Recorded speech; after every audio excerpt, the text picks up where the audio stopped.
México es tierra de leyendas, de relatos que han sido contados por generaciones y que, con el paso del tiempo, han tomado vida propia.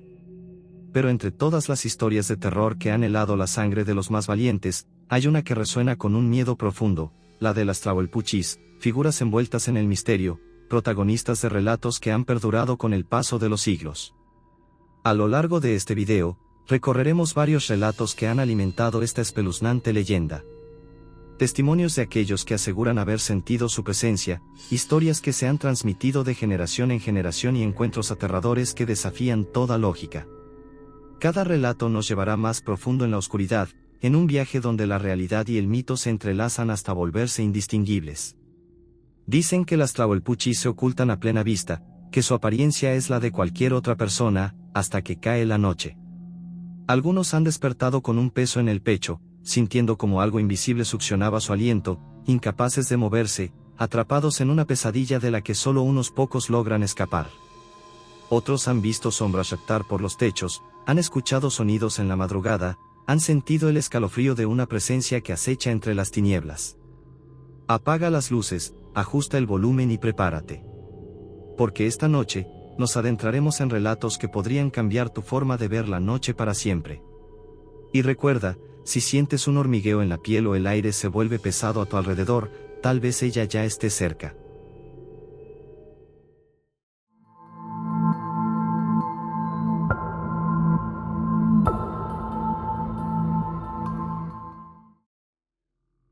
En lo profundo de Tlaxcala, en un rincón que muchos prefieren no mencionar después del anochecer, existe una historia que se ha susurrado por generaciones. La leyenda de la bruja de Santa Úrsula ha atormentado a los habitantes de Apizaco y Yauquemecan por casi un siglo. Un relato que ha pasado de boca en boca, transformándose con el tiempo, pero que conserva un terror inquebrantable. Se dice que a finales de los años 20, un joven ferroviario originario de Apizaco contrajo matrimonio con una mujer de Santa Úrsula. Para todos era una boda normal, el comienzo de una nueva vida. Sin embargo, nadie imaginó que, con el paso de los días, el horror se instalaría en aquel hogar. Los vecinos pronto notaron comportamientos extraños en la esposa. No era vista en el mercado ni en la iglesia, y su alimentación era inquietante, solo consumía moronga en salsa, como si cualquier otro alimento le resultara desagradable. Cuando su esposo no traía moronga, simplemente se negaba a comer. Pero eso era solo el comienzo. Poco después, el pueblo fue testigo de una tragedia inexplicable. Los niños de las casas cercanas comenzaron a morir sin causa aparente. Sus cuerpos aparecían sin señales de violencia, pero sus rostros reflejaban un pavor indescriptible. Nadie podía explicar estas muertes, hasta que los rumores comenzaron a crecer. En las noches más oscuras, un ave de gran tamaño sobrevolaba las casas, emitiendo un sonido gutural, casi humano. Algunos aseguraban que ese pájaro tenía ojos rojos como brasas encendidas y que al verlo, sentían un escalofrío recorrerles la espalda. El esposo, confundido y cada vez más temeroso, empezó a notar que su esposa desaparecía en ciertas madrugadas y regresaba justo antes del amanecer. Así que, decidido a descubrir la verdad, una noche fingió salir de casa para una jornada en el ferrocarril. Pero en vez de marcharse, se ocultó en un rincón oscuro desde donde podía vigilar cada rincón de su hogar. Lo que presenció fue algo que lo dejaría marcado de por vida. En completo silencio, su esposa se acercó al fogón y, sin vacilar, comenzó a despojarse de sus piernas como si fueran simples prendas de vestir. Las colocó cuidadosamente entre las brasas y, al instante, su cuerpo comenzó a retorcerse en una espantosa transformación. Sus brazos se encogieron, su piel se cubrió de plumas, y sus ojos adquirieron un brillo antinatural. Ante el espanto del marido, la mujer ahora convertida en un enorme pájaro batió sus alas y salió disparada por la ventana, perdiéndose en la noche. El hombre, paralizado, tardó unos segundos en reaccionar, pero cuando lo hizo, su instinto lo llevó a actuar sin piedad. Tomó un puñado de sal y lo arrojó sobre las piernas que aún ardían en el fuego. Luego esperó, y esperó. Poco antes del amanecer, el ave regresó. Aterrizó torpemente en la sala y comenzó a retorcerse, intentando recuperar su forma humana. Pero algo estaba mal. Su cuerpo se convulsionó en un espantoso espectáculo de carne y plumas fusionadas. Sus piernas, ahora cubiertas de una gruesa costra de sal, eran completamente inservibles. Se desplomó en el suelo, gimiendo de dolor con una voz distorsionada, como si un animal agonizara en su interior. El esposo, horrorizado, salió gritando a la calle, despertando a todo el vecindario. El pueblo entero se congregó frente a la casa, y al ver la aberración en la que se había convertido la mujer, sus temores se convirtieron en furia. Para ellos, era la causante de la muerte de los niños, la responsable del mal que los acechaba en la noche. No hubo juicio ni compasión. La arrastraron hasta el panteón de Apizaco, donde encendieron una hoguera. Sin escuchar sus súplicas, la ataron a una estaca y la arrojaron al fuego. Sus alaridos perforaron la noche, un sonido tan escalofriante que quienes estuvieron allí aseguran que fue algo inhumano, como si cientos de voces gritaran al unísono. Pero lo más aterrador sucedió cuando las llamas la consumieron.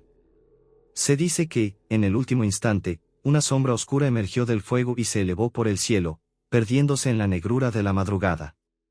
Desde entonces, en las noches sin luna, los habitantes de Apizaco y Santa Úrsula han reportado avistamientos de una criatura con alas enormes planeando sobre los tejados.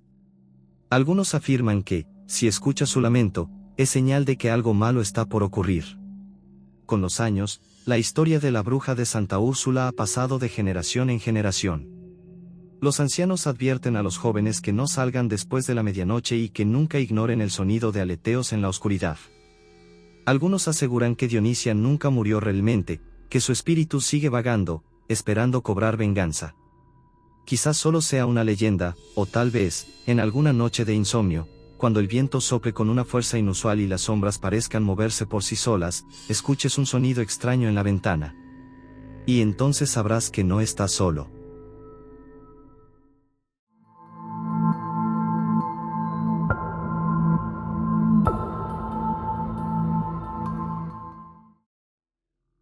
Había escuchado demasiadas historias sobre las brujas de San Andrés Aguazuatepec. Casi todos en la comunidad tenían algún relato sobre ellas, pero Alejandro Corona nunca les prestó demasiada atención, hasta aquella noche en que sintió el verdadero terror en su propia piel. Era 1956, y Alejandro tenía 17 años. Como de costumbre, regresaba tarde a casa después de ayudar a su padre con unos encargos en el pueblo. La brisa nocturna agitaba las ramas de los árboles, produciendo un sonido inquietante, pero él no les prestó atención. No hasta que vio aquella luz. A la distancia, junto a un viejo árbol, flotaba una pequeña esfera de fuego. Parpadeaba suavemente, como si latiera con vida propia.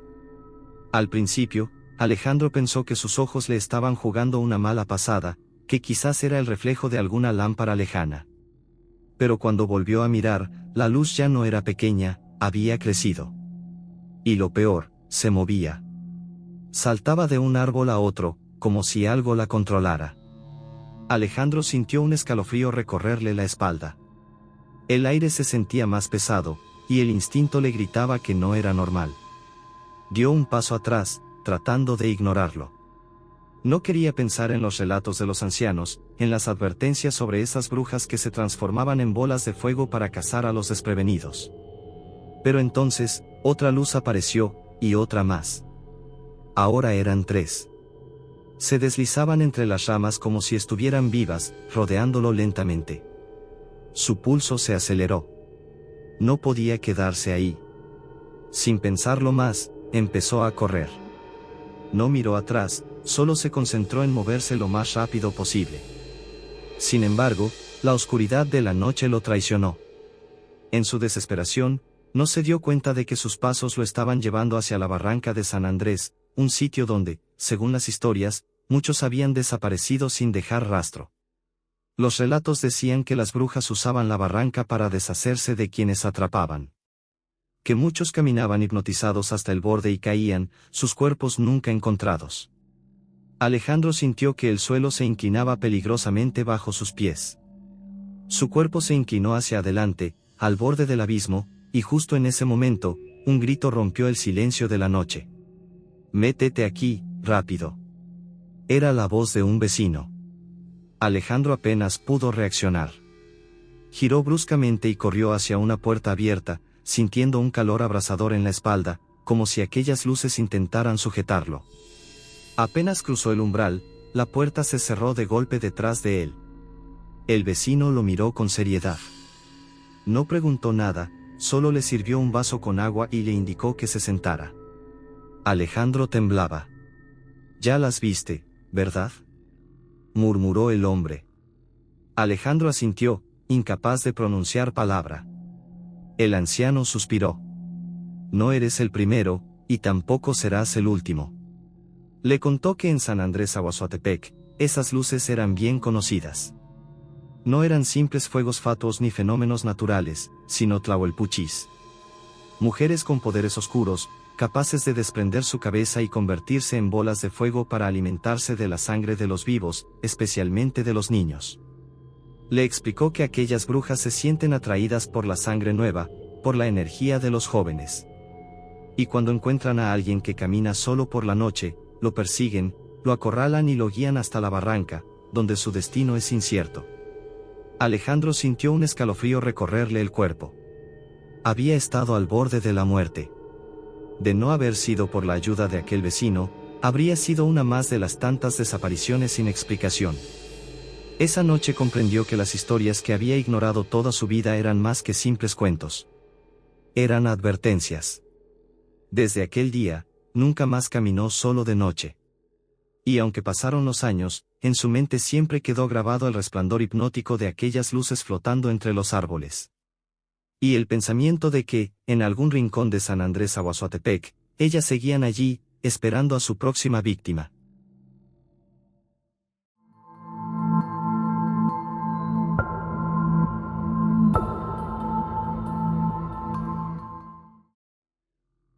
San Francisco Atezcatzinco, un rincón envuelto en el misterio, se oculta entre los cerros y bosques espesos de Tlaxcala.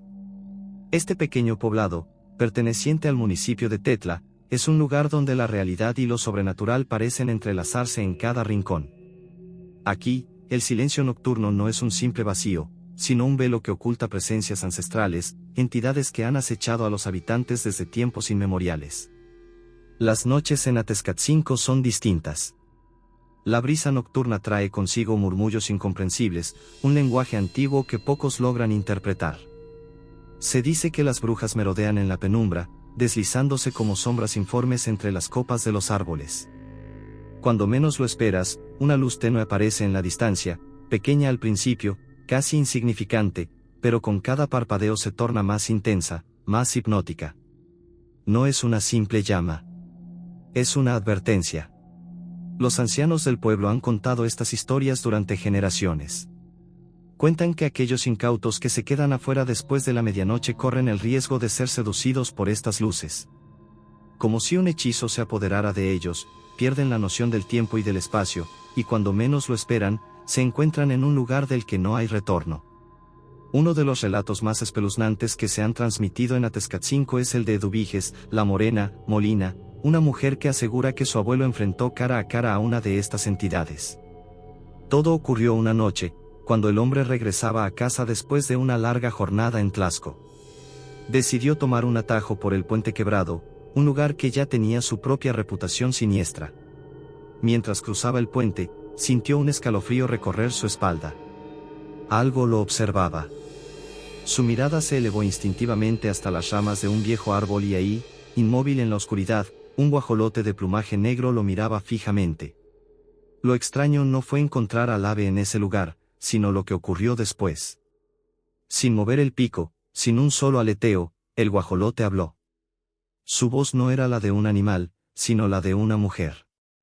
Suave, seductora, con un tono que parecía deslizarse por la piel como una caricia gélida.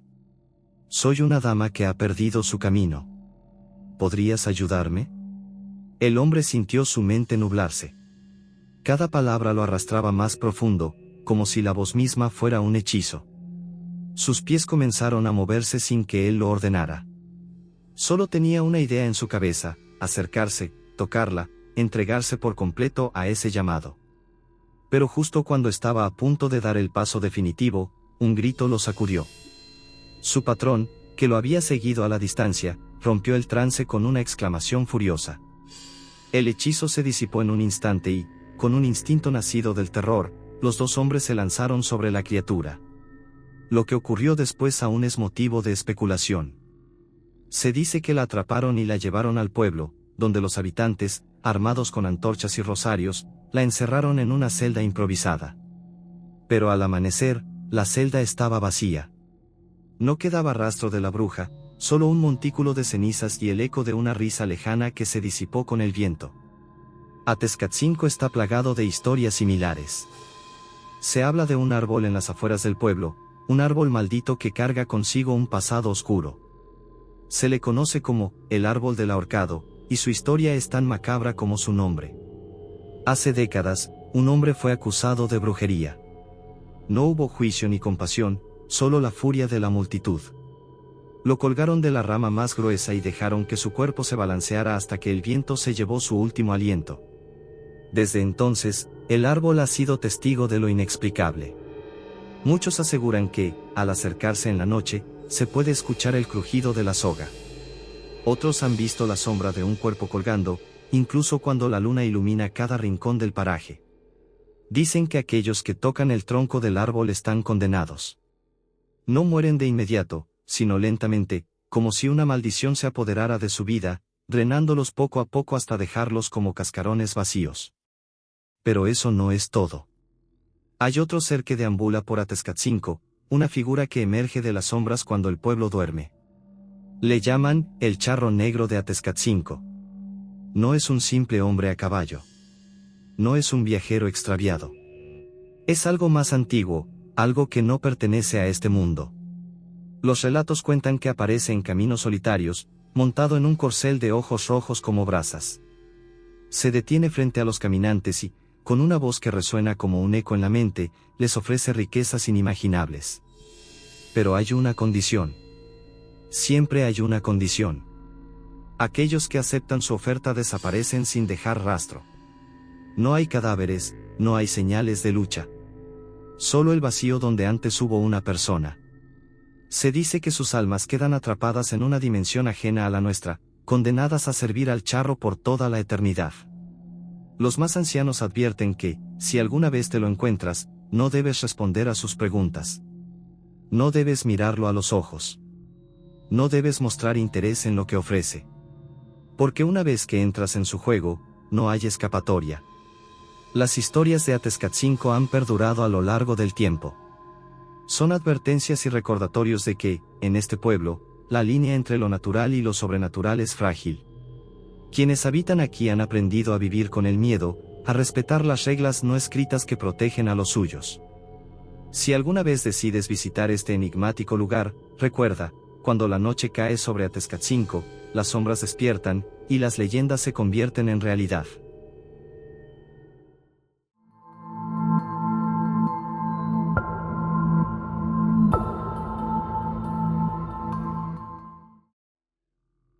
En una época donde la electricidad aún no iluminaba las casas de Atlangatepec, las noches eran dominadas por un silencio inquietante, roto solo por el ulular del viento y los ruidos de la naturaleza. En aquel entonces, la gente debía confiar en sus sentidos para detectar cualquier amenaza, pues las leyendas de seres oscuros rondaban por el pueblo. Entre estas historias, los ancianos hablaban de criaturas capaces de transformarse en animales, acechando en la penumbra y alimentándose de los más indefensos. Luis Villordo, un hombre que creció en este municipio, cuenta que su hermana nació en 1925. Su familia vivía en una humilde casa de adobe, rodeada de vegetación espesa y caminos de tierra.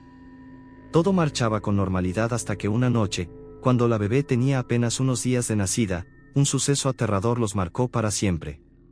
La pequeña dormía en su cuna cuando, de pronto, comenzó a llorar desconsoladamente. Sus padres, sobresaltados, despertaron y corrieron a ver qué ocurría. Al llegar al cuarto, notaron un cambio en el ambiente, el aire estaba denso, impregnado de un olor extraño, como a ceniza quemada. Entonces, vieron algo que les heló la sangre. Apenas visible en la penumbra, un enorme guajolote negro se encontraba dentro de la habitación.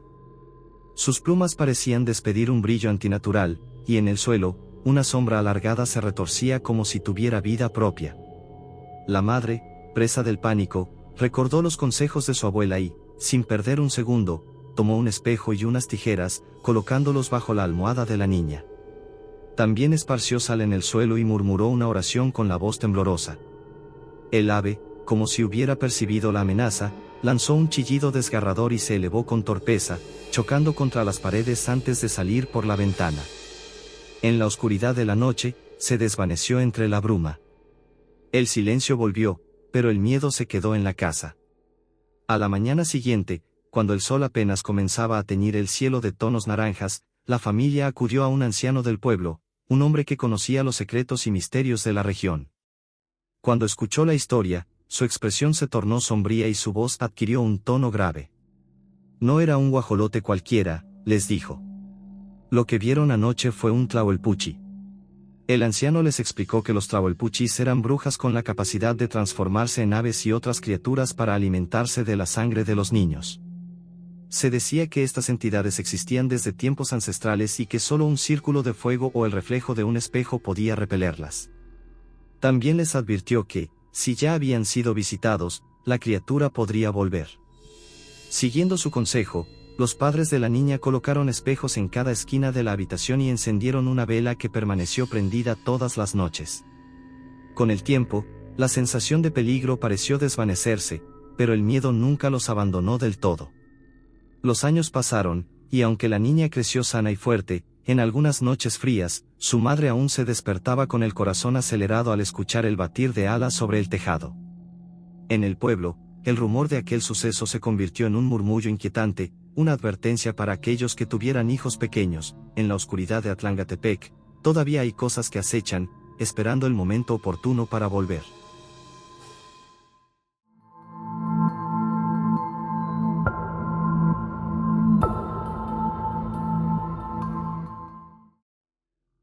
A principios del siglo XX, Atlihuetzia-Tlaxcala era un pueblo envuelto en supersticiones.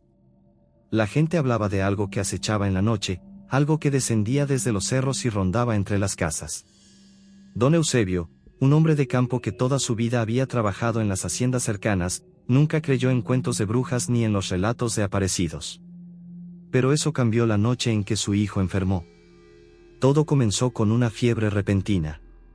El niño, Emiliano, de apenas 6 años, despertó gritando, diciendo que algo lo observaba desde la ventana.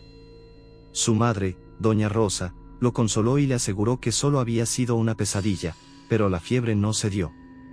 Esa misma noche, la familia escuchó ruidos extraños en el techo. Parecía que alguien caminaba sobre las tejas, deslizándose con una agilidad imposible. Eusebio salió con su machete en la mano, convencido de que se trataba de algún ladrón. Pero al mirar hacia arriba, solo vio la luna iluminando el tejado vacío. No fue hasta la tercera noche que todo se tornó peor. Emiliano, pálido y sin fuerzas, apenas podía hablar. En un susurro débil, le dijo a su madre: «Mamá, viene otra vez, está en la ventana». Rosa volteó de inmediato y su sangre se congeló. Allí, en la oscuridad del marco de la ventana, 2 ojos brillaban con un resplandor antinatural. No eran ojos humanos. Eran 2 esferas de un rojo enfermizo, clavadas en ellos con una intensidad maldita. Soltó un grito y abrazó a su hijo. Eusebio corrió afuera con la lámpara de petróleo. El aire estaba helado, y el olor a tierra húmeda y sangre flotaba en la brisa. Fue entonces cuando la vio. Era una figura esquelética, envuelta en un rebozo raído, parada justo al borde del camino de tierra. No se movía, pero su cabeza estaba ligeramente ladeada, como si lo estudiara con una sonrisa oculta bajo las sombras. El corazón de Eusebio latía desbocado. Dio un paso al frente y levantó el machete, pero la figura simplemente desapareció, como si nunca hubiera estado allí. A la mañana siguiente, Emiliano ya no despertó. Los vecinos murmuraban entre ellos, lanzando miradas furtivas a la casa de los Eusebio. No era el primer niño que moría de esa manera en el pueblo. Rosa, destrozada por la pérdida de su hijo, dejó de hablar.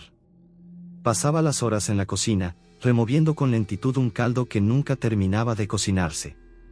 Pero Eusebio no podía quedarse quieto. Quería respuestas. Fue a buscar al anciano Marcos, el hombre más viejo del pueblo, quien conocía los secretos que nadie se atrevía a pronunciar en voz alta.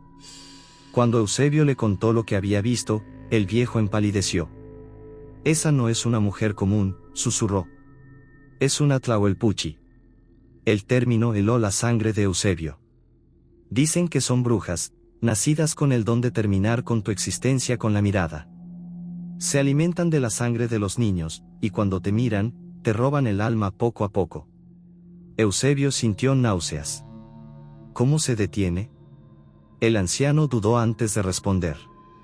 «El fuego purifica, pero para acabar con una Tlahuelpuchi, hay que encontrar su rastro». Eusebio regresó a su casa con una determinación enfermiza. No dormiría hasta acabar con esa cosa. Esa noche, se armó con una cuerda y aguardó en la penumbra. Cerca de la medianoche, un sonido le erizó la piel. Algo se arrastraba sobre el techo. El crujido de las tejas le confirmó que no era un animal. Era algo mucho más pesado, algo que se movía con la seguridad de un depredador.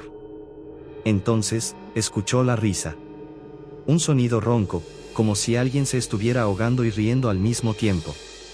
Eusebio salió con la lámpara y la escopeta. En el tejado, la figura estaba encorvada, con la cabeza ladeada y los ojos inhumanos resplandeciendo en la penumbra. Su boca era una línea torcida que se abría lentamente. Antes de que pudiera moverse, Eusebio disparó. El estruendo rompió el silencio de la noche, y la criatura cayó desde el techo con un alarido desgarrador. Corrió hacia ella, pero cuando llegó al suelo, ya no había nadie. Solo un charco de un líquido negro, espeso, burbujeando en la tierra. Al día siguiente, el pueblo se estremeció con la noticia. Doña Matilde, una curandera que vivía cerca del río, había sido encontrada muerta en su casa. Su piel estaba quemada, y su boca aún estaba torcida en un gesto imposible. Nadie lloró por ella. Eusebio y Rosa se fueron de Atrihuetzia poco después. Pero la historia quedó en el pueblo, contada en viva voz por los ancianos en las noches frías. Dicen que, algunas noches, si caminas cerca del río, puedes escuchar la risa ahogada de la Tlahuelpuchi, esperando a su próxima víctima. Las Tlahuelpuchis han sido parte del miedo ancestral de Tlaxcala por generaciones. ¿Son solo un mito para explicar lo inexplicable, o acaso hay algo más acechando en las sombras de la noche? Tal vez nunca lo sabremos, o quizás, aquellos que han sentido su presencia ya no están aquí para contarlo. Si esta historia ha sembrado dudas en tu mente y despertado tu curiosidad por lo desconocido, suscríbete para seguir explorando los terrores más profundos de México. Recuerda que tenemos un grupo en Facebook donde puedes compartir tus propias experiencias con lo desconocido, el enlace está en la descripción.